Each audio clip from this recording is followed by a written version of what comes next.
So I'm going to show you just what my favorite plugins are, so you can all get an idea, and also the plugins that I've bought. And maybe play the track in the background a bit quietly so we can just listen to it. You haven't heard the new version. So, okay, we're going to go through my favorite plugins as a close off. Things that I use and the things that I've collected. I have to say the Acustica plugins have been some of my favorite. The Pink 3, Pink 4, amazing gear. Highly recommend it. Plugin Alliance has been my biggest investment really. Some of these are demos, but most of them I've bought. Dynamic EQ I've used a lot in this track. Using the dynamic EQ on the bass line, having the low synths like these leads were actually being sent to the bass. You see.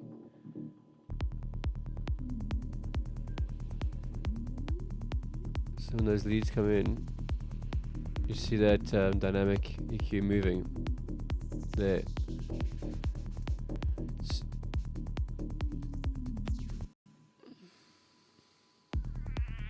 Yeah, so the hybrid EQ, great. The limiter is amazing.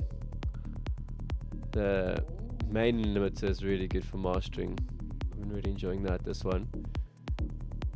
The refinement, BX refinement, I use a lot, especially on percussion. The distortion vertigo is very nice on leads, trying to get those techno leads. The only way you can really get those big massive leads is driving with proper distortion. The VSTs don't always do the best job, so it's nice to get one that sounds warm and proper. Because if you're comparing it to good techno, they're mostly using hardware, so you need to get good quality distortion, virtual ones. What else? Black box also have, it's also nice sounding. So for this track I just mainly use dynamic EQ, some effects like Sandman Pro to Biome to make the granular sounds, and that's pretty much it. Yeah.